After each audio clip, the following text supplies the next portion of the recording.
Tahu nggak kenapa kalau Tuhan nyatakan atau wahyukan anything yang akan menjadi berkat besar dalam hidupmu, it's always for God's people. Because you serve God's people.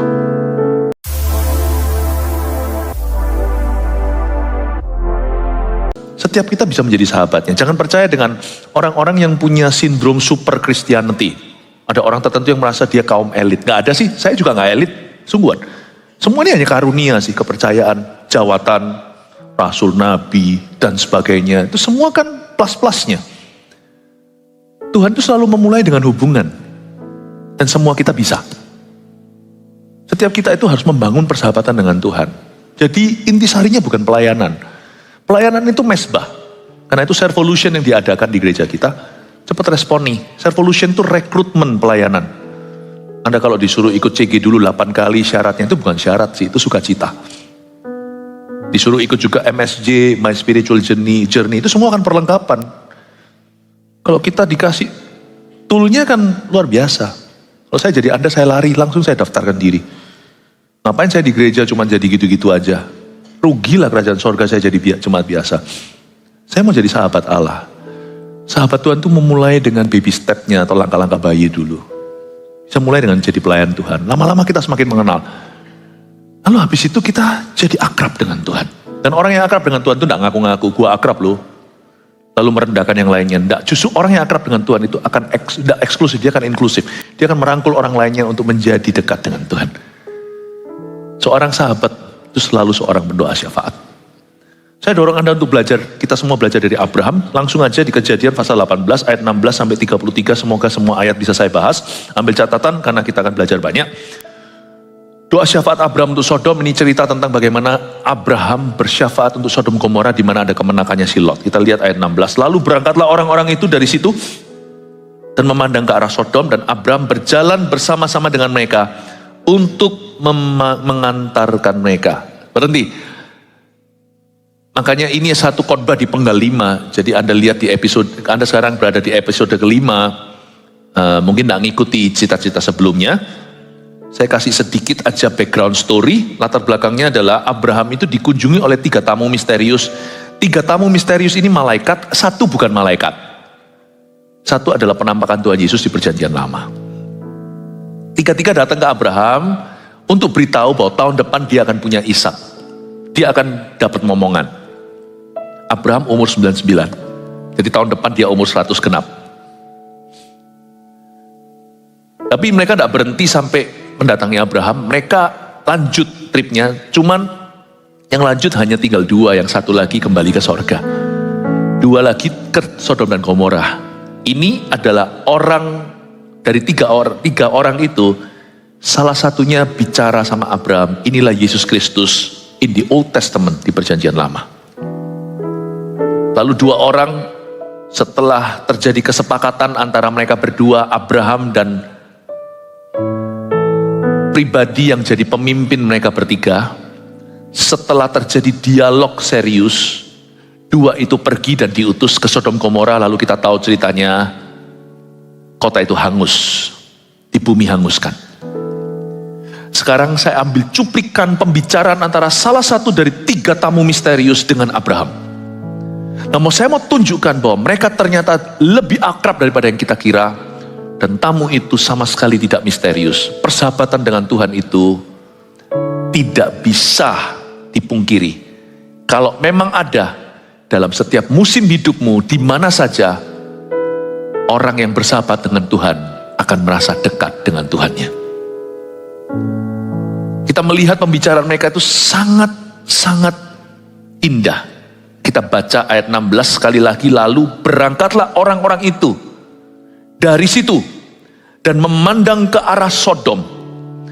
Dan Abraham berjalan bersama-sama dengan mereka untuk mengantarkan mereka. Jadi 3 orang itu habis mampir di Abraham. Abraham kasih dia makan daging. Dan Sarah membuat roti dari tepung terbaik. Setelah mereka makan dan kenyang, mereka berjalan terus ke arah Sodom dan Gomora.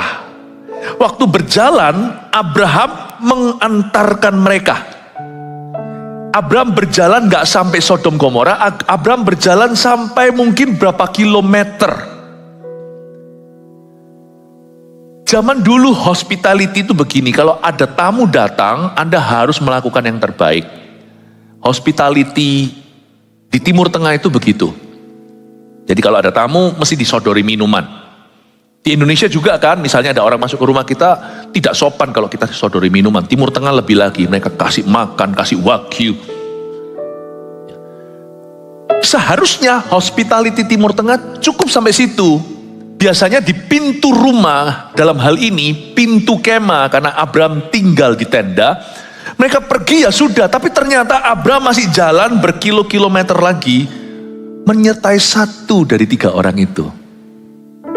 Di sini menunjukkan persahabatan. Kalau mau ikut Tuhan tuh nggak boleh hit and run. Banyak orang Kristen kan gitu, setelah dapat yang dia doakan, udah nggak jalan sama Tuhan. Hit and run itu tabrak lari. Abraham itu meskipun sudah tidak berkepentingan, dia sudah lakukan bagiannya. Kalau dia tidak menjamu tamu-tamu ini, dia bisa dikecam di Timur Tengah. Katanya orang ini adalah orang yang tidak ramah lah, orang ini orang yang tidak tahu tata krama lah. Abraham sudah lakukan. Tapi sahabat tidak pernah berjalan hanya di mil 1. Sahabat itu selalu berjalan di mil 2. Kalau kita ikut Yesus itu tidak boleh sekedar sampai cuman datang ke gereja. Ke gereja itu jemaat biasa, sahabat itu pasti ingin terlibat. Pasti. Jikalau kita puas jadi jemaat bukan jadi sahabat, lama-lama something wrong with your spiritual life. Sesuatu yang salah dengan hidup rohanimu. Gak mungkin lah. Gak mungkin dosis itu gak bertambah dengan Tuhan, itu gak mungkin. Gak mungkin orang gak terbeban. Abraham sudah selesai lakukan duty-nya, dia masih jalan lagi, masih ngobrol-ngobrol. Dia gak hit and run. Abraham itu kerinduannya jalan terus sama Yesus. Cuman memang ada batas sih. Ada masanya kita gak bisa jalan sama Tuhan terus. Karena waktu Tuhan sudah masuk ke area kedaulatan, di situ Anda gak bisa jalan. Dia jalan sama Tuhan sampai Tuhan kembali ke sorga. Tapi 2 orang malaikat yang menyertai Kristus dalam cerita ini pergi ke Sodom dan Gomora, dan Tuhan tidak izinkan Abraham masuk ke Sodom. Tetap jalan sama Tuhan itu akan ada batasnya, karena kita bukan Tuhan. Jalan sama Tuhan itu pasti ada batasnya. Ya, pasti ada batasnya. Karena kita ini daging dan darah, kita ini manusia. Tuhan gak bisa bawa kita ke tempat-tempat bahaya. Gak tentu semua orang diutus ke situ. Tuhan ada di tempat-tempat laknat. Mungkin di tempat prostitusi. Tapi Tuhan gak mau Anda ke sana. Anda bisa jalan dengan Yesus, tapi jangan ke situ. Yesus ada di sana, Yesus ada di mana-mana. Janganlah Anda ke situ. Paham maksud saya? Jalan sama Tuhan, ngita ngotot aja ada batasnya. Apalagi kita yang membatasi diri. Padahal gak apa-apa. Apalagi kita yang tidak mengejar Tuhan, padahal Tuhan tidak lari. Bayangin, kita yang ngotot selalu bersama Tuhan aja, ada satu titik Tuhan berkata, you berhenti di sini. Kamu tidak bisa ikut. Elisa itu lengket sama Elia. Itu pun tidak bisa ikut selamanya. Setelah dia menyeberangi sungai Yordan, tadinya kan di battle di Yeriko, disuruh mandek dia sama mentornya. Sudah berhenti di sini, nggak mau.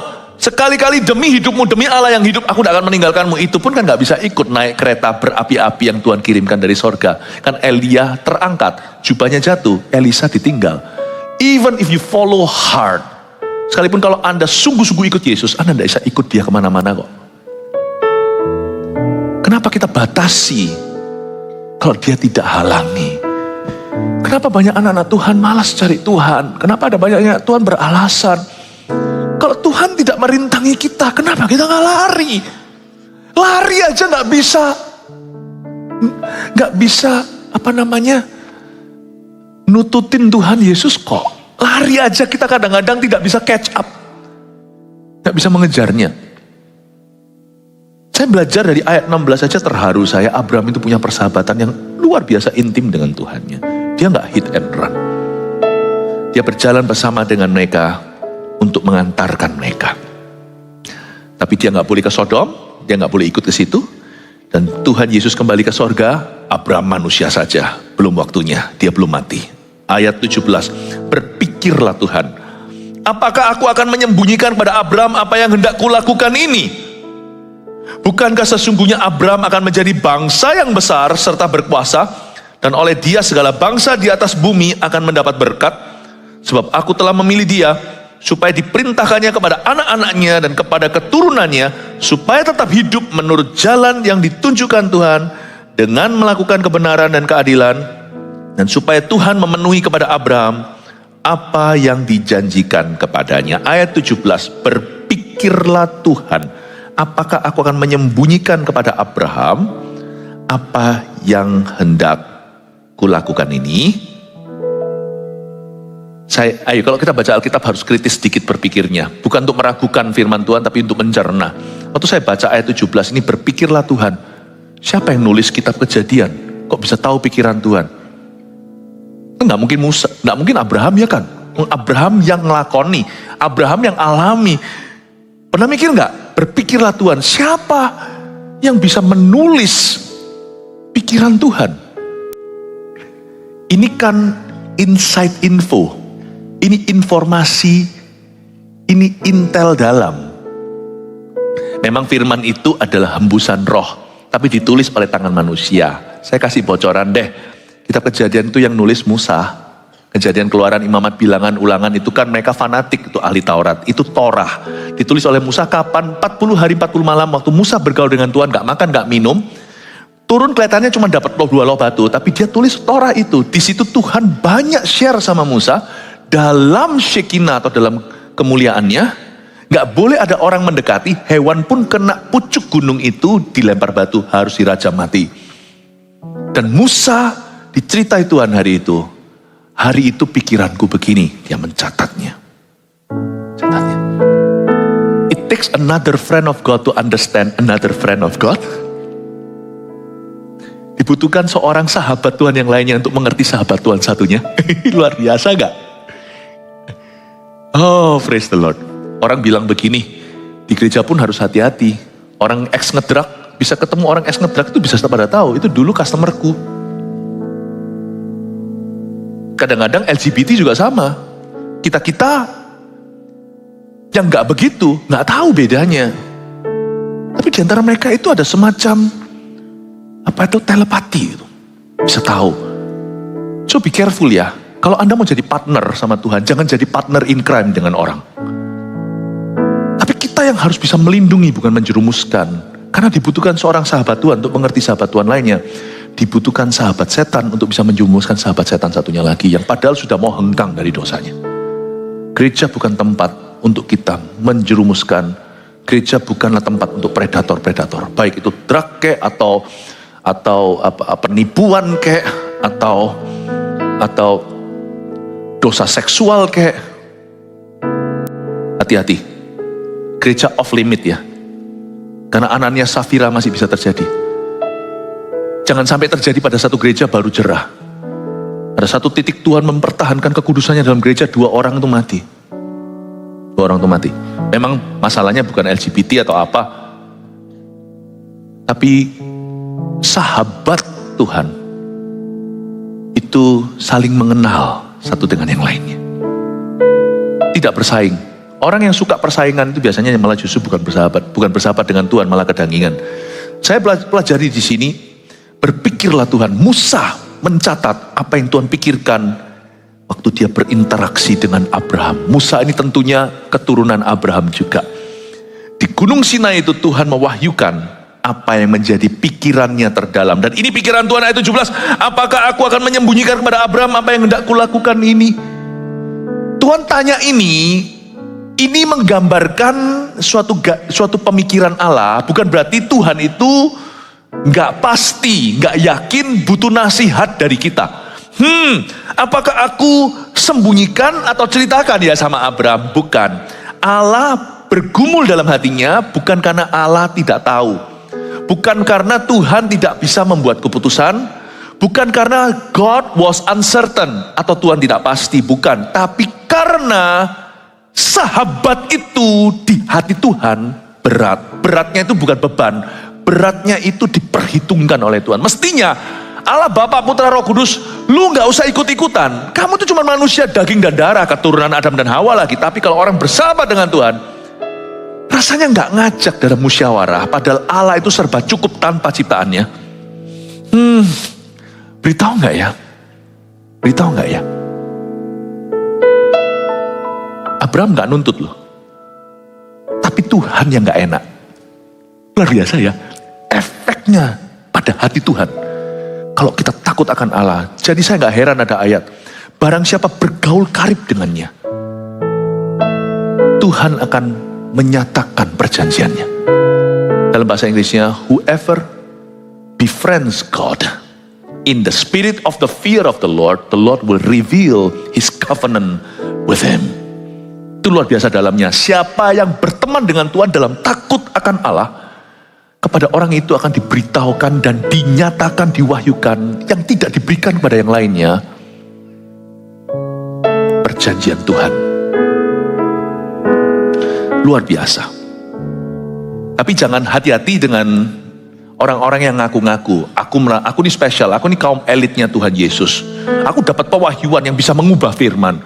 Kitab Kejadian ini ada salahnya, kitab Wahyu salahnya, karena dia dapat wangsit dari Tuhan. Tertawa aja, tinggalkan orang itu.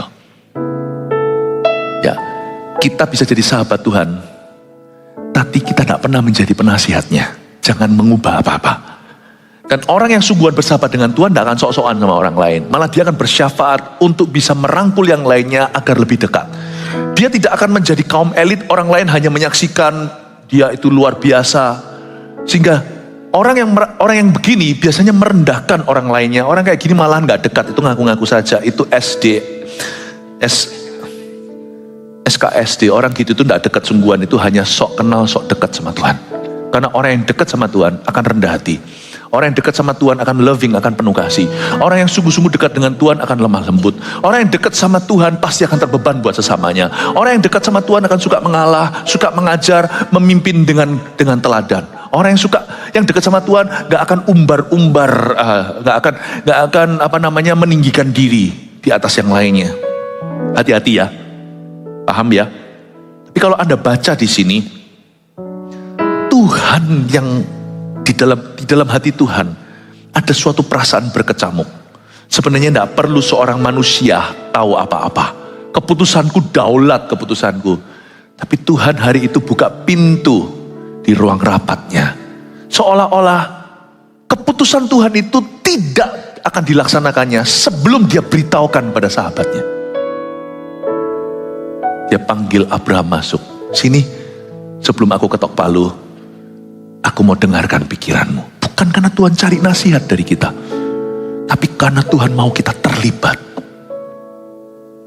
Amin Bapak Ibu Saudara. Cinta itu memang membuat kita aneh. Dahulu kala, saya dari kecil itu sudah jauh dari rumah. Karena dari kecil saya sudah sekolah di Taiwan, sekolah di Singapura. Saya bisa loh zaman dulu, ke restoran itu duduk sendiri. Apa susahnya jadi bujangan? Saya panggil makanan, order, makan sendiri. Sekarang gak bisa. Setiap kali saya makan, aduh ini enak. Istriku di mana? Padahal makannya di kantor, di kantin kantor sendiri. Atau kalau lagi makan gitu, aduh, saya ingat anak-anakku. Aneh ya. Cinta itu membuat kita jadi orang aneh. Dulu I can enjoy by myself. Aku bisa nikmati sendiri. Sekarang, setiap kali kau makan, aku ingat orang-orang yang kukasihi. Yang gini aku tidak mau mereka ketinggalan. Aku mau mereka di sini menikmatinya bersama dengan saya. Orang yang mengasihi Tuhan itu dititik beratkan oleh Tuhan. Di hati Tuhan itu ada efeknya. Amin Bapak Ibu Saudara. Makanya, saya kalau doa tidak pilih-pilih status pendeta atau apa. Enggak. Asal saya lihat orang itu orang benar, saya minta didoakan. Saya tidak mau sembarang didoakan oleh orang. Kalau orang itu orang yang benar, doa orang benar bila dengan yakin didoakan sangat besar kuasanya. Kita kira doa kita didengar karena yakinnya, karena iman kita besar. Tolong perhatikan, itu rule nomor 2. Rule nomor 1-nya doa orang benar. Saya didoakan sama ibu-ibu, bukan meremehkan ya, ibu rumah tangga, bukan pendeta. Tapi kalau saya melihat orang itu orang benar dan gereja mempercayai dia. Kita semua tahu gereja kita hati-hati mempercayai, sekalipun begitu masih juga kadang-kadang sini sana kita masih belajar dari kesalahan. Tapi garis besarnya kita itu sangat selektif. Kalau ada orang-orang yang kita pasang untuk mendoakan, Saya pastikan orang-orang itu sudah kami seleksi. Meskipun sekali-kali kita masih belajar dari kesalahan, namanya manusia ya kan. Asal saya melihat orang itu orang benar, kalau saya tidak kenal dia, orang benar lain mempercayai dia, saya aman kok. Saya tidak akan pilih-pilih pendeta atau siapa yang doakan saya. Atau imannya besar, atau orang itu pernah mengadakan mujizat. Kalau orang benar itu ada titik berat di hati Tuhan. Dia kalau buka mulut itu malaikat semuanya diem minimal. Gak tentu dijawab atau dikabulkan. Ada orang yang berdoa koar-koar, malaikat masih bicara sendiri. Tapi ada orang-orang tertentu kalau dia mulai buka mulut dan berkata Tuhan, diem. Satu divisi di sorga itu diem. Dengarkan, dia mau ngomong. Anda punya kabut di hidupmu. Dan Anda akan terkejut. Yang bergelar pendeta pun tidak tentu didengarkan. Malaikat pun tidak mau mendengarkan. Tidak tentu, bukan statusnya, gelarnya. Tapi hidupnya dan buahnya. Makanya itu di sini jangan ada yang minder. Aku tidak pernah ke sekolah teologi. Percayalah, saya itu pernah ke sekolah teologi. 4 tahun lagi. Trust me, not everybody is holy. Gitu aja saya terus terang beritahu. Saya tidak ngaku-ngaku siapa holy, siapa enggak. Bahkan saya pun tidak menilai diri sendiri. Jangan minder. Kalau Anda dikasih kesempatan melayani dengan segenap hati. Layani dengan murni. Kemurnian itulah game changernya. Kalau Anda murni itu, Anda diberatkan di hati Tuhan. Anda punya bobot. Amin. Berpikirlah Tuhan, apakah aku akan menyembunyikan pada Abraham apa yang hendak kulakukan ini. Seolah-olah Tuhan bisa gelisah. Ngomong gak ya. Bukannya Tuhan perlu ngomong sama siapa-siapa. Bukannya Tuhan tidak pasti. Bukannya Tuhan masih belum tentu. Bukan, tapi love and respect make me wonder whether I should tell him or not. Kasih dan respect membuat saya berpikir dalam hati, beritahu dia apa enggak ya. Makanya itu, orang kalau dekat Tuhan itu keuntungannya banyak. Bukan berarti mulus hidupnya dibebaskan dari semua pencobaan, ya enggak. Rasul-rasul itu mati martir, tapi orang dekat sama Tuhan itu pasti tahu hatinya. Dunia masih riset sini, riset sana, riset sini. Orang itu sudah ngerti isi hatinya Tuhan. Gak rugi gak dekat sama Tuhan. Bersahabat dengan Tuhan itu banyak sekali keuntungan dan faedahnya. Ayat ke-18, bukankah sesungguhnya Abraham akan menjadi bangsa yang besar? Nah, sekarang mulai masuk ke alasan mengapa Tuhan memberitahu Abraham rencananya untuk kunjungi Sodom dan Gomora dan potensi menghukum tempat itu secara supranatural. Tuhan beritahukan. Sekarang saya mau Anda melihat why. What are the underlying reasons? Apakah alasan sesungguhnya di balik layar yang membuat Tuhan yang Maha Daulat harus bicara pada seorang sahabat yang notabene hanyalah manusia daging dan darah seperti kita. Sekarang saya tunjukkan ada 2 alasan mengapa Tuhan beritahukan. Yang pasti gini dulu ya. Yang pasti Tuhan itu gak perlu curhat sama siapa-siapa. Pahami itu. Jadi bukan seolah-olah, aku ini perlu share ini. I need to share this with a human. Aku perlu beritahu ini dengan seorang manusia. Dan Tuhan juga tidak mau memberitahukan Abraham atau siapa saja karena rasa penasaran mereka. Tuhan itu tidak punya obligasi untuk memberitahu Anda dan saya karena curiosity. Makanya itu lihat, orang ateis bisa mencerca everything about religion, semua agama. Tuhan juga tidak. He doesn't bother to explain to them. Dia bahkan juga sama sekali tidak terbeban untuk menjelaskan ke mereka. Dia tidak terbeban. Kecuali Tuhan akan selalu otak-atik hati nurani mereka. Coba lihat. Jadi yang pasti, sebelum kita lihat alasan sesungguhnya kenapa Tuhan cerita sama sahabatnya, yang pasti bukan karena memuaskan rasa penasaran manusia, atau karena Tuhan butuh curhat. Tuhan tidak butuh itu. Salah satu pengertian saya tentang Allah Tritunggal, ini nggak bisa kita mengerti sepenuhnya di atas muka bumi, di hidup ini. Allah Bapa, Putra, Roh Kudus, ketiganya adalah satu, Allah kita tunggal. Tapi Tritunggal, itu juga menjelaskan kepada kita waktu penciptaan manusia Kejadian pasal 1, baiklah kita menjadikan mereka seperti gambar dan rupa kita. Kata kita itu, tidak ada musyawarah di musyawarah itu tidak ada Anda dan saya. Allah Tritunggal itu penuh dan lengkap. Tidak membutuhkan sama sekali secara emosi untuk kita berada di tengah-tengah mereka. Allah Tritunggal, Allah Bapa, Putra, Roh Kudus, ya Allah yang tunggal itu. Gak perlu you and me for God to feel confident. Karena kalau kita lihat diri kita sendiri, wah cakep ganteng, tunggu dulu. Berapa puluh tahun lagi mulai kelihatan terbuat dari abu. Ketika mulai keriput, mulai apa, kita itu semakin nampak, kita itu terbuat dari tanah. Kita melihat diri kita di cermin bisa mengagumi diri sendiri. Atau kita bisa berkata, wah orang yang latihan nge-gym lalu kelihatan bisa mengagumi ototnya sendiri. Yang perempuan kalau mulai langsing, kurus 5 kilo, wah seneng sekali. Di mata Tuhan ya terus terang ya, dia melihat kita, dia tahu kita ini debu dan abu. Waktu kita melihat diri sendiri, terserah apa yang kau lihat di depan cermin atau kaca. Tuhan melihat debu dan abu karena dia pencipta kita. Makanya saya tuh gak ngerti kenapa Tuhan tuh cinta sama kita itu. Kenapa Tuhan belani hidup kita. I don't understand. Ya. Tuhan itu matanya tembus pandang. Coba kalau kita di MRI atau CT scan. Anda pernah lihat? Cakep gak cakep gak ada bedanya. Dalamnya itu cuman isinya organ-organ tubuh, darah-darah atau apa. Gak ada bedanya. Tuhan tuh melihat kita tuh tembus pandang. Dia gak melihat tampang. Dia lihat kita tuh, dia tahu kita debu dan abu. Jadi saya mau beritahu dulu bahwa Tuhan tidak pernah terkesan. Dan Tuhan tidak dengan kita, Tuhan tidak perlu curhat. Dan Tuhan tidak mau memuaskan rasa penasaran kita. Lalu sesungguhnya apa alasan Tuhan cerita apa-apa sama sahabatnya? Kita lihat ayat 19, sebab ayat 18, bukankah sesungguhnya Abraham akan menjadi bangsa yang besar, serta berkuasa, dan oleh dia segala bangsa di atas bumi akan mendapat berkat. Garis bawahi, menjadi bangsa yang besar.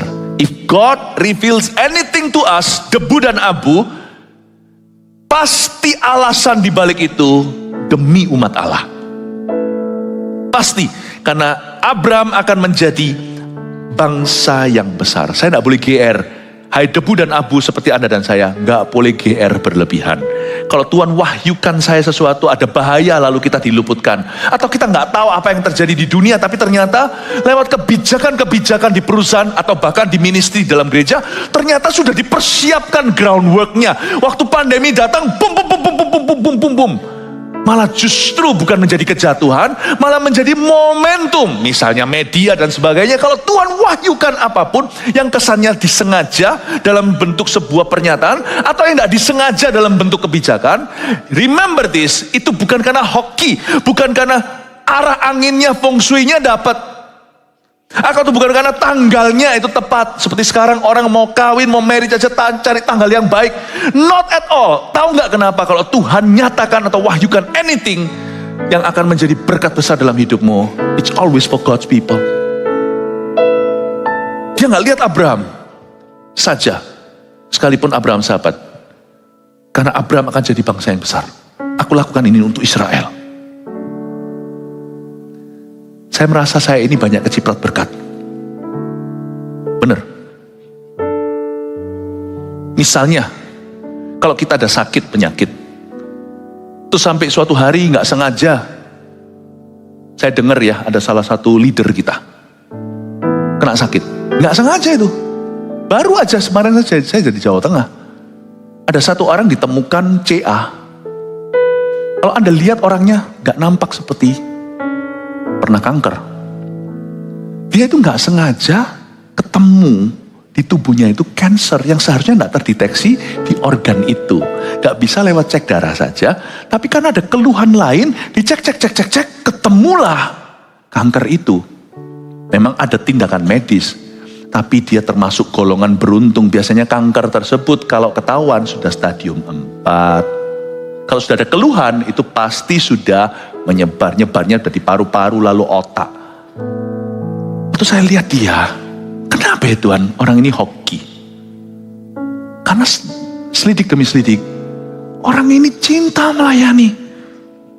Dia berguna bagi umat Allah. Tuhan wahyukan sesuatu tanpa disengaja. Kalau bukan Tuhan gimana? Bayangkan setan taruh itu di tubuhnya. Suatu lalang di dalam badan. Tapi ketahuan, itu setan tidak bisa tertawa. Aku taruh di situ supaya stadium 4, stadium sekian masih awal sudah ketahuan. Bukan karena Tuhan sayang sama orang ini aja, itu iya. Tapi juga bersamaan dengan itu, demi umat Tuhan yang besar. Karena Tuhan sayang gerejanya.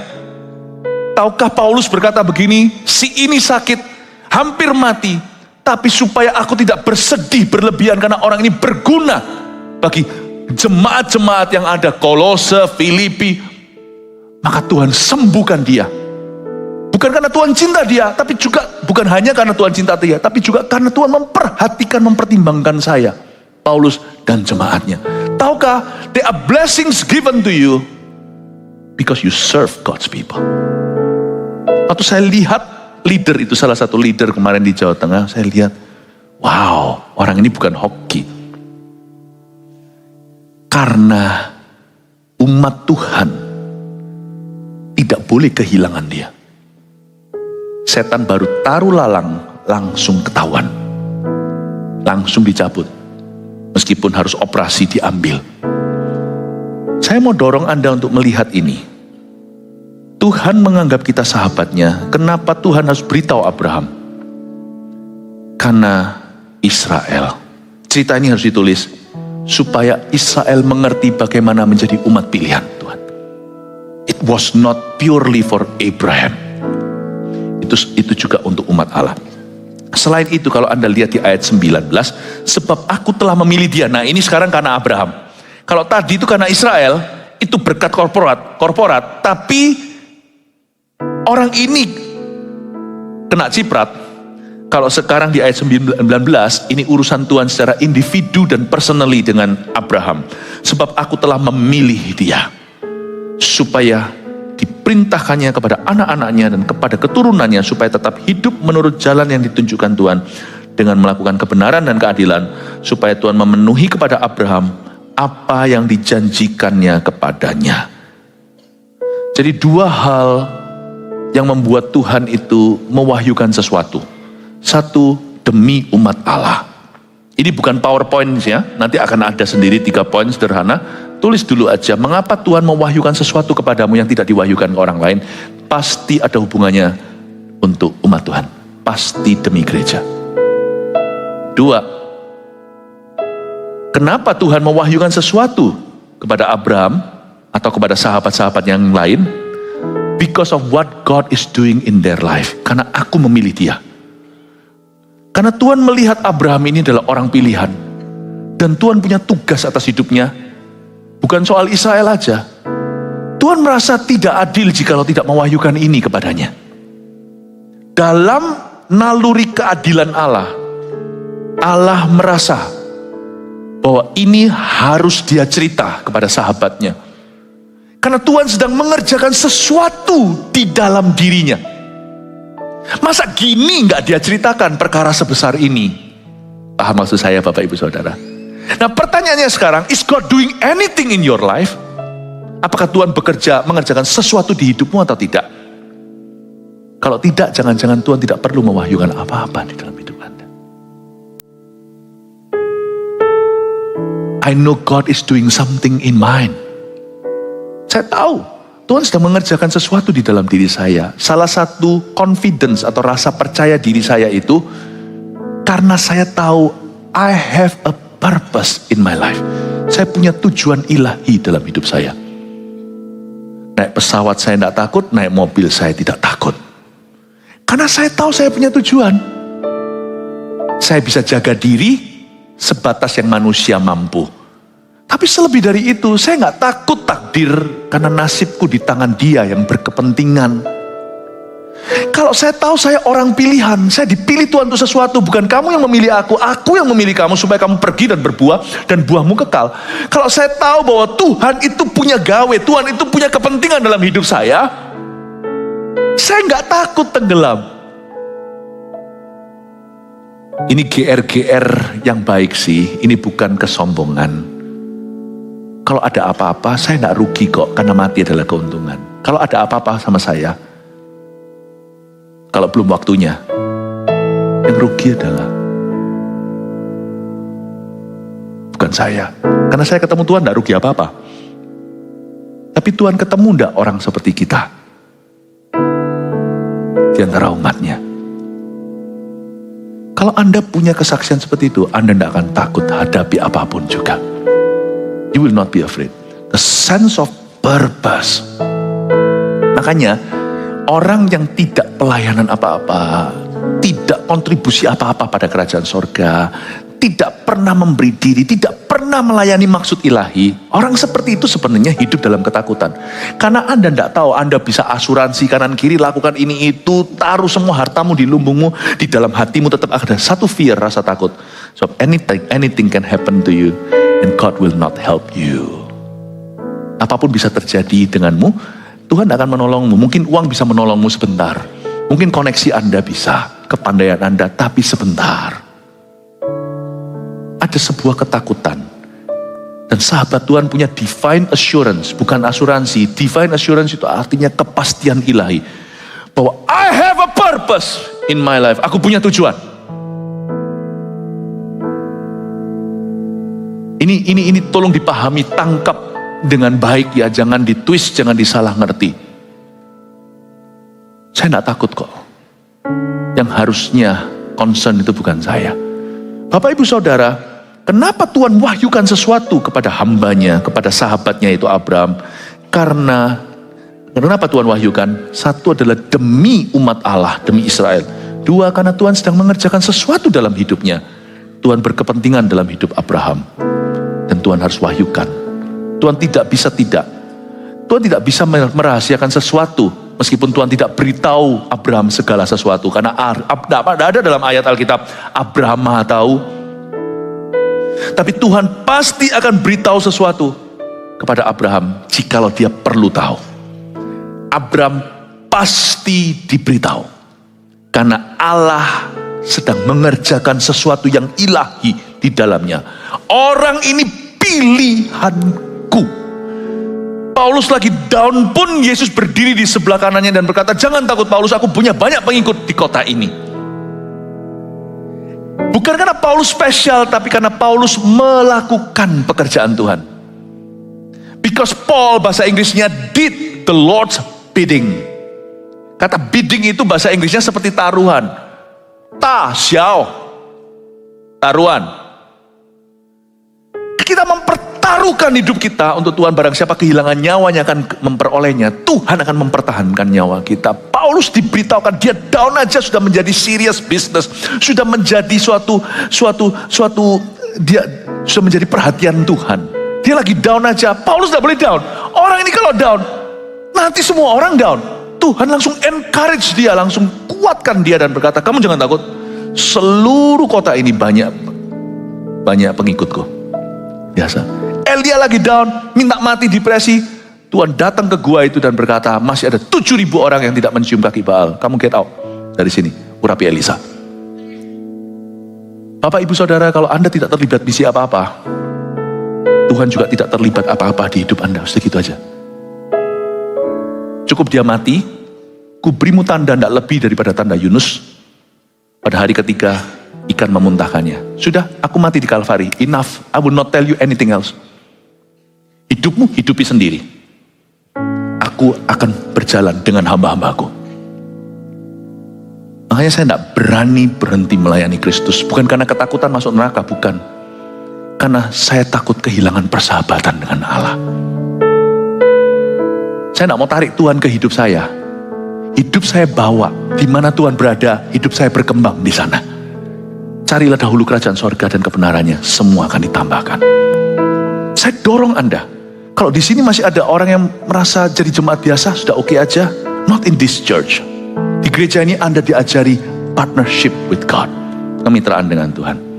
Tahukah, tanpa harus menunjuk ke gereja mana, karena itu bukan urusan kita. Gereja itu ada hakimnya sendiri, yaitu Tuhan sebagai kepala. Tapi kita perlu evaluasi gereja sendiri. Tahukah, tidak sedikit di dunia ini gereja yang murtad. Kita evaluasi aja, jangan sampai gereja kita murtad jalan. Detik di mana we stop following Christ and we demand Christ to follow us. Waktu kita berhenti mengikuti Kristus, tapi kita tuntut Kristus ikut kita dan menjadikan dia sinterklas. Saat itulah gereja kita murtad. Not this church. This church akan menjadi gereja Kristus. Paham menangkap ini ya Bapak Ibu Saudara? Tuhan yang menganggap kita sahabatnya karena kita berjalan dengan dia.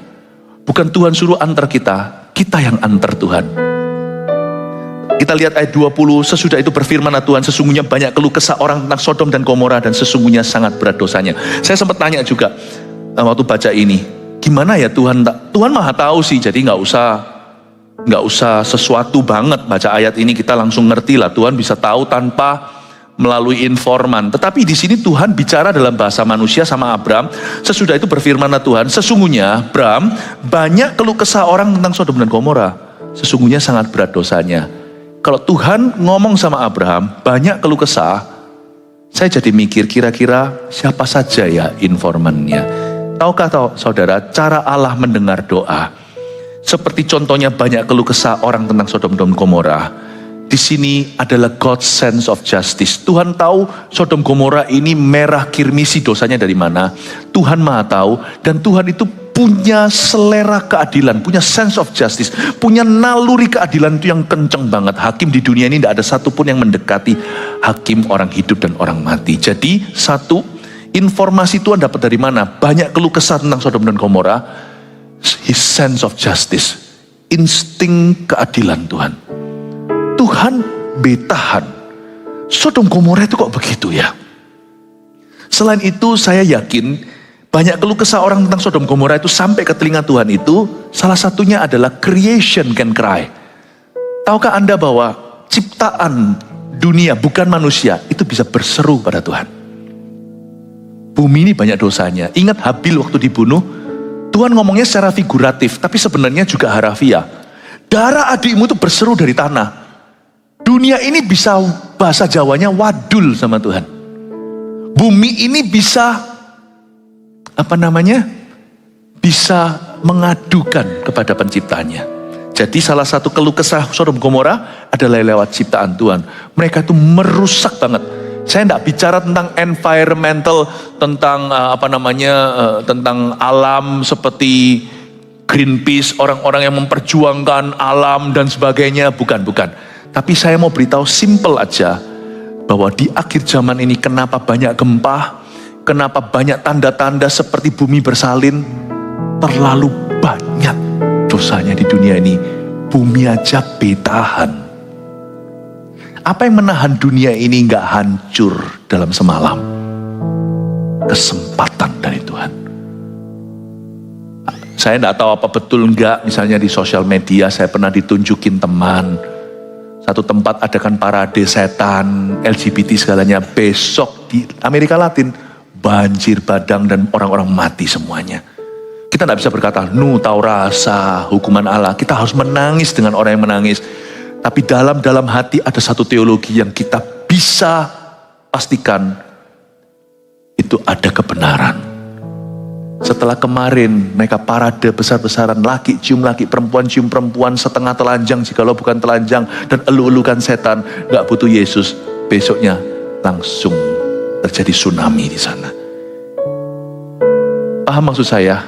Bumi bisa laporkan sama Tuhan, barusan ada parade homoseksual di sini. Bumi bisa laporkan. Itulah sebabnya kalau rumah Anda tidak mau dihuni hantu, jangan sampai rumah yang terdiri dari batu mati itu bisa berseru pada penciptamu. Banyak dosa di sini. Gak pernah mungkin terpikirkan, selama ini yang kita kira bisa mengadu itu pendoa syafaat atau manusia. Ternyata bumi bisa mengadu. Makanya terjadi kayak begitu. Tempat yang berkata, yang menyombongkan diri ke atas langit kadang-kadang diresponi. Tempat di mana terjadi hujatan, di situ terjadi kutukan. Bapak Ibu Saudara, saya percaya Sodom Gomora itu buminya teriak sama Tuhan. Too much violence ya, terlalu banyak kekerasan. Selain itu, juga para victims atau korban. Sodom Gomora itu terjadi banyak korban perkosaan, pembunuhan. Karena Alkitab berkata di situ tidak ada keadilan sosial. Orang-orang miskin tidak punya kesempatan. Dan di sana gila sekali amoralitasnya. Tahu nggak, banyak keluh kesah itu juga banyak korban. Makanya itu saya dorong misalnya, sekalipun orang itu bukan orang Kristen, kalau berdoa syafaat untuk terjadi kebangunan rohani, untuk terjadi keselamatan, untuk orang kenal Tuhan, itu harus orang Kristen yang doa. Kalau bukan orang Kristen yang doa nggak bisa. Bagaimana orang yang nggak punya Injil doakan supaya orang diselamatkan oleh Injil? Paham ya? Tapi keluh kesah orang non Kristen juga bisa. Makanya itu kita jangan menabur kejahatan di mana-mana. Karena keluh kesah orang ini, kalau kita menekan orang berlebihan, bisa jadi buruh kita, bisa jadi teman kita yang kita rugikan, bisa jadi strangers, orang asing, gak tahu siapa di jalanan. Pokoknya kita itu orang jahat deh. Orang yang melukai terlalu banyak orang. Tahukah? Di Sodom Gomora itu banyak victim. Mereka pun bukan orang benar. Tapi mereka teriak sama Tuhan. Orang-orang di sini jahat. Itu didengar sama Tuhan. Dengar. Saya baru mempelajari sesuatu. Kita kalau baik itu jangan cuma di gereja. Mata Tuhan melihat kita di mana-mana. Saya kalau sama tukang parkir misalnya, saya baik hati sama mereka. Karena sekalipun mereka bukan orang Kristen misalnya, mereka tidak bisa mendoakan saya untuk kemajuan firman. Mereka tidak bisa mendoakan saya untuk rencana Tuhan yang ajaib. Tapi semoga paling tidak mereka berkata, orang ini baik. Orang ini baik. Saya tidak ada keluhan, tidak ada intel beritahu Tuhan, Philip itu jahat. Anda lihat Dorcas di Kisah Para Rasul, sekalipun yang membangkitkan dia bukan orang-orang itu, yang kasih report yang baik, yang membangkitkan itu Petrus. Petrus berkata, Dorcas, Tabita, suruh bangkit dari maut. Tapi yang nangis itu loh yang menggerakkan Petrus untuk doakan. Itu sampai ke hati Tuhan, sampai Tuhan itu tuntun si Petrus itu dibawa ke kota itu untuk bangkitkan Tabita. Tapi pada waktu sebelum Petrus datang, itu orang-orang yang mendoakan dia itu orang-orang yang pernah dikasih yatim piatu, janda-janda yang sama dia dirajutkan pakaian, sweater-sweater. Itu semua nangis-nangis. Ini orang baik loh, orang baik loh. Itu sampai ke Tuhan ternyata. Meskipun Tuhan tidak akan pakai mereka untuk membangkitkan, karena mereka tidak punya Roh Kudus, tapi proposal mereka diterima loh. Sadarkan, proposal mereka diterima. Dia ini orang baik loh, dia mati begini ini loh, ditunjukkan sweaternya. Sampai Petrus felt so annoyed, sampai dia merasa terganggu. Orang-orang itu disuruh keluar. Memang mereka berguna sampai taraf ini, yaitu proposal. Tetapi untuk mendatangkan kerajaan Allah, harus anak-anak Allah. Petrus berkata, minggir ya. Tabita, bangunlah. Bangkit dia berdiri, yang nangis-nangis itu tidak bisa bangunkan. Tapi ada satu poin yang penting sekali. Di mata Tuhan, bagi Tuhan, Tuhan mendengar loh orang-orang yang mengeluhkan hidup kita di masyarakat. Tuhan dengar. Dan Tuhan juga mendengar orang-orang yang mengeluh-elukan kita di masyarakat. Ini orang baik loh, orang baik. Cornelius itu orang yang baik kayak gitu. Sampai-sampai malaikat datang ke Petrus, datang ke Cornelius dulu, lalu Tuhan yang datang sendiri sih waktu Petrus lagi berdoa. Kamu pergi, di bawah ada yang cari kamu, buka pintu, ikut mereka. Ikut. Petrus dituntun ke rumah Cornelius. Cornelius belum kenal Yesus, jadi Yesus tidak datang sendiri karena bukan anaknya. Belumlah. Tuhan pakai malaikat untuk beritahu dia, kamu kirim ya pesuruhmu, karena dia tentara. Kirim ke jalan lurus tempat penyamak kain namanya Simon.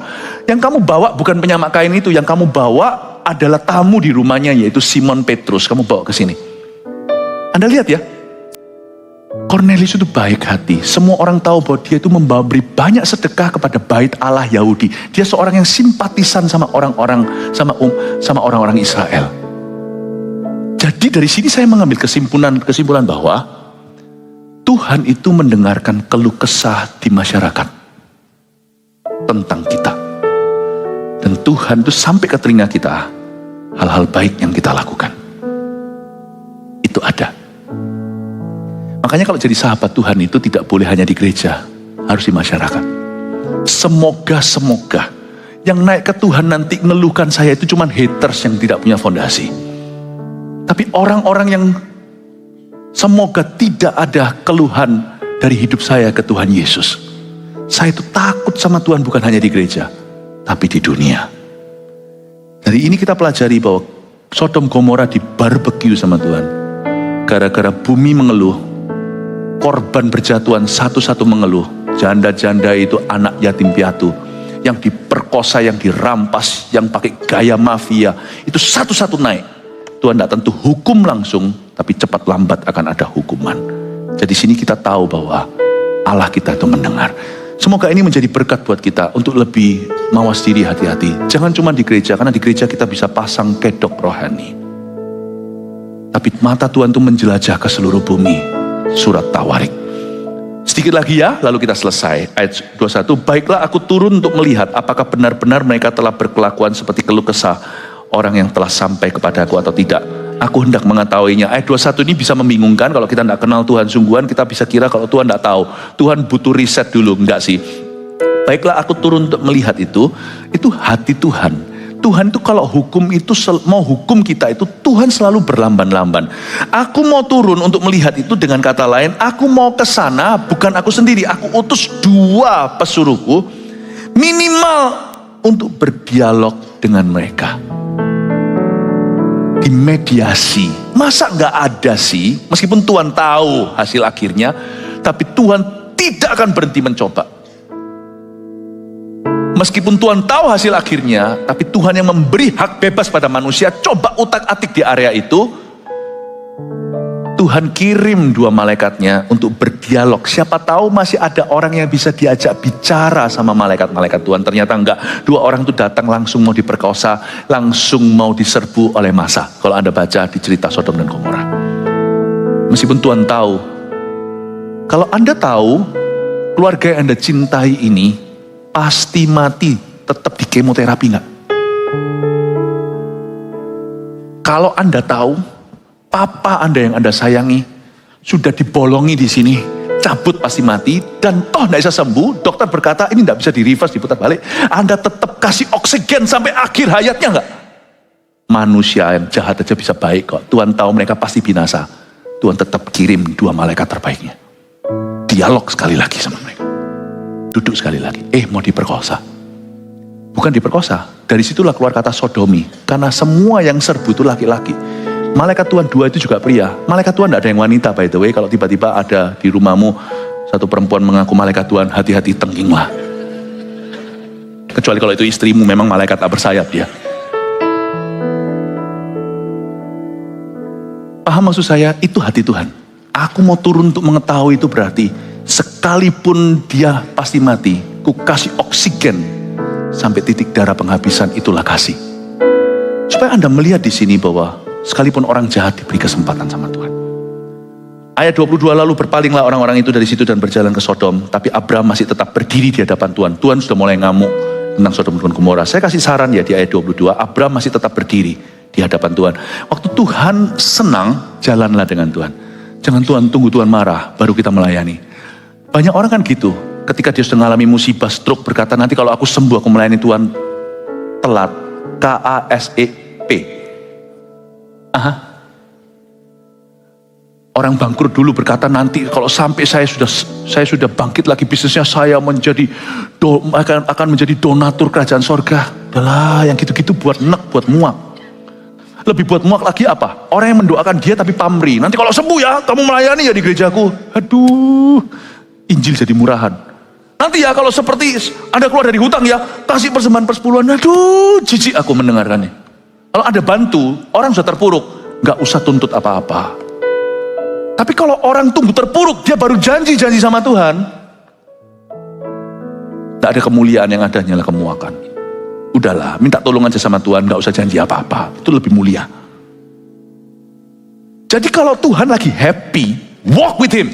I suggest, saya sarankan, kalau Tuhan lagi please, lagi happy, terjadi gerakan di mana, terjadi aktivitas rohani, jalan di situ. Jangan perlu disuruh seperti bagal atau keledai liar yang harus dicambuk, dikasih tali les, baru jalan. Jangan. Sukarela. Tapi kalau Tuhan angry, don't walk. Berdiri. Kalau papa lagi marah, diam aja. Anak saya waktu saya marah, saya jarang-jarang marah. Waktu saya marah, waktu mereka masih kecil, saya bikin berdiri. Berani lalu pergi tinggalkan saya. Habislah. When papa is mad, don't walk. Jangan ngaku nanti aku mau berbuat ini, berbuat itu untuk Tuhan. Janganlah, tambah ngamuk. When God is mad, stand still. Abraham mengerti itu sebagai sahabat. Waktu Tuhan lagi sudah mulai merah mukanya bicara tentang Sodom Gomora, banyak keluhan sampai ke dia. Abraham berdiri di hadapan Tuhan, tidak jalan. Tapi waktu Tuhan senang, dia jalan. Ayo Tuhan, jalan serta Yesus. Berbahagialah orang yang melayani sebelum dimarahi sama Tuhan. Sebelum diizinkan apa dan apa terjadi. Berbahagialah orang yang bisa memberi sebelum Tuhan pukul keuangan. Berbahagialah orang yang berkata, tanganku kerja buat Tuhan, mulutku puji namanya, kakiku berjalan cari jiwa, upahku besar di sorga. Pikirannya orang yang melayani Tuhan karena sukarela. Nangkap ya ini ya? Dikit lagi boleh, lalu selesai ya. Saya dengar-dengar di luar masih macet dari minggu-minggu yang lalu. Abraham datang mendekat dan berkata, apakah engkau akan melenyapkan orang benar bersama-sama dengan orang fasik? Ini bagus sekali, mulai masuk ke doa. Dia mulai datang ke Tuhan, jadi dia mendekat dan berkata, Tuhan gak ngamuk kalau didekati. Padahal raja itu kalau gak manggil, Anda gak boleh masuk ke hadiratnya. Tapi Abraham dekat. Jadi keuntungan bersahabat dengan Tuhan itu gak tentu segala sesuatu diinisiasi oleh Tuhan. Tuhan yang menggerakkan dulu. Kalau Tuhan gak bergerak, kita bisa gerakkan. Ngomong gini gak boleh, bukan lancang. Ngomong gini itu bukan ngawur. Dengan kondisi kita sudah ngerti kehendaknya, kita sudah hidup dalam firman-Nya. Tahukah ada banyak mujizat terjadi, meskipun semua sumbernya adalah Tuhan. Tuhan yang memberi kerinduan. Tapi sadarkah Anda, ada mujizat yang terjadi karena ada orang yang menginisiasi. Itu bukan Tuhan Yesus, tapi ada orang yang berdoa bagimu. Inilah keuntungan seorang sahabat. Dia tidak nunggu Tuhannya panggil, dia bisa mengajukan. Maka dia datang mendekat, memberanikan diri. Kalau orang lain pasti mati. Yang SKSD, yang sok kenal sok dekat sudah langsung rebah dulu, tak bernyawa. Tapi Abraham diterima di hadiratnya. Apakah engkau akan melenyapkan orang benar bersama dengan orang fasik? Di sini mengajari pada kita effective prayer. Doa yang efektif selalu dimulai dengan menghampiri Tuhan dengan hati. Karena Tuhan tidak akan marah kalau kita datang dengan hati. Bagaimana sekiranya ayat 24, ada 50 orang benar dalam kota itu. Apakah engkau akan melenyapkan tempat itu dan tidakkah engkau mengampuninya karena ke-50 orang benar yang ada di dalamnya? Abraham tidak lancang, dia berkata, Tuhan, kalau ada orang benar, masa Tuhan akan hanguskan sama orang fasik? Dia tidak mengkritik Tuhan loh ya. Di sini jangan sampai kita salah mengerti, mengira bahwa Abraham demands an explanation from God. Nah, disinilah kita kurang tahu diri. Kalau kita masuk hadirat Tuhan, kita menuntut Tuhan memberi penjelasan. Nah, siapa kita? Abraham tidak menuntut, kasih penjelasan. Kenapa kalau ada 50 orang engkau akan hanguskan? Tidak. Dan dia juga tidak mempertanyakan motifnya Tuhan. Dia hanya bicara dari hati. Seolah-olah semua tergantung dengan dia. Abraham bisa terbeban gini pun Bapak Ibu Saudara, juga karena dia kenal Tuhan. Andai kata Abraham zaman dulu belum dapat pernyataan firman. Zaman dia sebelum Haran masih di Ur Kasdim, di tempat penyembahan berhala, di rumah papanya. Saya rasa Abraham juga nggak ngerti syafaat atau terbeban bagi sesamanya. Ujung-ujungnya loh, kita bisa inisiatif sebagai sahabat. Kita bisa gitu pun karena Tuhan di hidup kita. Ya kan? Tapi keuntungan orang yang bersahabat adalah kadang-kadang ada mujizat yang seharusnya tidak terjadi. Secara manusia saya bicara, coba cerna. Tapi karena sahabat Tuhan yang memproposalkan, terjadi. Sungguhan. Menurut saya salah satu contoh itu adalah waktu Paulus di kapal karam. Kapalnya itu mau tenggelam, 200 sekian awak kapalnya. Dan Paulus dapat pernyataan, gara-gara kamu semuanya akan selamat. Tapi kapalnya akan kandas, barang-barang akan naas, tapi tidak satu pun terjadi casualty atau korban nyawa. Menurut saya, itu kalau tidak ada Paulus, itu pasti tenggelam. Orang-orangnya. Jadi ada mujizat yang terjadi, karena ada orang benar di dalamnya. Sadarkah Anda, bahwa kita yang bersahabat dengan Tuhan bisa mengubah sejarah? Mungkin tidak bisa mengubah dunia, kita bisa mengubah sejarah seseorang. Amin. Dia berkata seperti itu, jauhkan kiranya daripadamu untuk berbuat demikian, membunuh orang benar bersama dengan orang fasik, ayat 25, sehingga orang benar itu seolah-olah sama dengan orang fasik. Jadilah kiranya yang demikian daripadamu, masakan hakim segenap bumi tidak menghukum dengan adil, dia tidak menggurui Allah. Tapi kalau kita lihat ayat 26 sekarang, Tuhan berfirman, jika ku dapati 50 orang benar dalam kota Sodom, aku akan mengampuni seluruh tempat itu karena mereka. Abraham menyahut begini, sesungguhnya aku telah memberanikan diri berkata kepada Tuhan, walaupun aku debu dan abu. Ayat 27, Abraham sedekat itu saja tidak SKSD. Dia maju, tawarkan 50. 50 ya Tuhan. 50 Tuhan. Baik, aku akan selamatkan kalau ada 50. Lalu dia mundur selangkah, maafkan aku lancang Tuhan. Luar biasa ya. Kalau saya baca ayat 27, orang sedekat dia sekali berimannya bisa begitu segan sama Tuhan. Kira-kira saya ini, waktu baca ini, saya tuh tertemplak loh. Saya terlalu berani sama Tuhan. Berapa banyak di antara kita pernah berkata, aku kecewa sama Tuhan. Dan kita berkata, mengapa Tuhan berkata gini? Sana siapa ngomong gitu sama Tuhan? Ini sudah sedekat itukah? Seperti Abraham sedekat itu sama Allah? Abraham ngomong 50 lalu mundur selangkah, sesungguhnya aku telah memberanikan diri berkata pada Tuhan, walaupun aku debu dan abu. Saya itu gak berani. Saya beritahu terus terang ya, saya sama Tuhan kenal, saya rasa sih saya kenal dekat.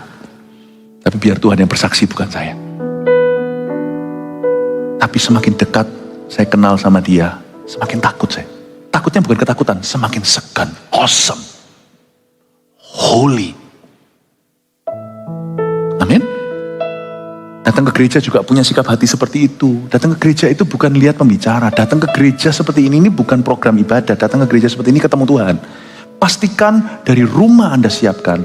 Datang tepat waktu. Datang itu dengan attitude begitu. Meskipun gitu enggak ada bedanya.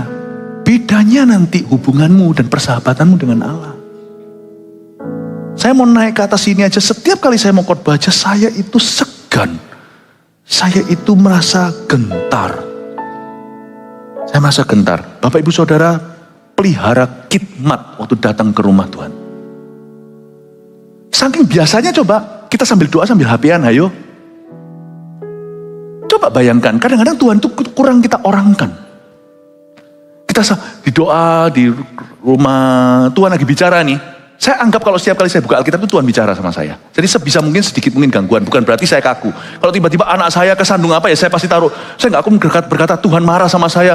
Masa saya lancang, enggak. Tapi bukan gangguan yang saya buat. Bayangin kalau saya buka Alkitab terus sambil HP-an, lihat ini segalanya. Kadang-kadang kita kurang khidmat. Kalau kita sahabat itu bukan berarti jadi SKSD, sok kenal sok dekat. Sahabat itu semakin segan sama Tuhan. Karena dalam persahabatan ini, kita itu juniornya, Tuhan itu seniornya. Mari kita pelajari bahwa kadang-kadang kita kurang memperlakukan dia dengan baik dan benar. Lagi Abraham melanjutkan perkataannya, sekiranya 40 didapati di sana. Saya lompat sampai ayat 32. Abraham mulai menawar dari 40 ke 30 ke 20. Sampai akhirnya harga terakhir di berapa? 10. Ayat 32 katanya, janganlah kiranya Tuhan murka kalau aku berkata sekali lagi, ini saja. Dia pakai kata, janganlah kiranya Tuhan murka. Tuhan tidak harus kabulkan doaku, aku tidak akan kecewa. Tapi dia punya kemenakan di sana.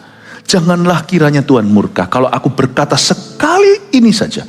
Sekiranya 10 didapati di sana, firman-Nya, aku tidak akan memusnahkannya karena yang 10 itu. Lalu pergilah Tuhan setelah ia selesai berfirman pada Abraham. Dan kembalilah Abraham ke tempat tinggalnya. Tunggu sebentar. Tadi pertama kali buka harga, Lot minta, ini siapa? Abraham minta berapa? Gocap, 50. Abraham punya kemenakan, cuma satu namanya Lot. Dan dia tahulah, pasti pernah lihat sosial medianya. Mungkin Abraham pernah cek Instagramnya, gitu ya bahasa modernnya. Dia pasti tahu Lot punya istri dan punya 2 putri. Tapi dia minta 50, padahal dia cuma buka harga 4. Di sini kita melihat seorang pendoa syafaat. Abraham itu Kenapa dia disebut sahabat? Karena dia tidak berdoa untuk keluarganya sendiri. Kalau dia berdoa bagi keluarganya sendiri, semua pengikut agama ya begitu. Tapi kalau dia mengutamakan kerajaan sorga, barulah itu sahabat Allah. 4 orang saja dia buka harga, dia minta gocap, minta 50. Mau tahu kenapa? Karena dia coba lucknya. Waktu dia berdoa, dia berkata, kalau 50 berarti bebannya bukan hanya untuk Lot, tapi untuk Sodom dan Gomora. Lihat hatinya, makin hari makin mirip sahabatnya. Abraham itu ingin menyelamatkan. Tuhan pun berduka untuk menghancurkan sebuah kota atau 2 kota sekaligus seperti itu. Tapi Abraham 50 dia berdoa, itu menunjukkan bahwa mentalitasnya kerajaan Allah. Kalau yang kita doakan hanya bisnis kita, hanya keluarga kita, aduh bedanya apa sama penganut agama lain-lainnya di dunia. Sahabat Allah itu bukan agama. Sahabat Allah itu kerajaan Allah. Apakah Anda sahabat Allah? Kalau concern kita hanya hidupku dan hidupku melulu dan orang-orang yang kupedulikan, you are no different. Paham maksud saya Bapak Ibu Saudara? Dia minta 50. Dan akhirnya dia berhenti di 10. Saya kadang-kadang mikir seharusnya dia teruskan. Tapi Abraham mungkin mikir begini ya, mungkin ya. 10 gimana? Lalu dia berhenti tawar-menawar dan negosiasi. 10 itu dia pasti punya pikiran begini. Lot dan istrinya dan 2 orang anaknya masa puluhan tahun di Sodom dan Gomora gak bisa bawa 6 orang kepada Tuhan. Pasti adalah. Ternyata mengecewakan. Selama Lot di situ puluhan tahun, tak ada satupun yang dia bawa. Anak-anaknya pun rusak. Nanti incest sama dia, tidur sama ayahnya sendiri.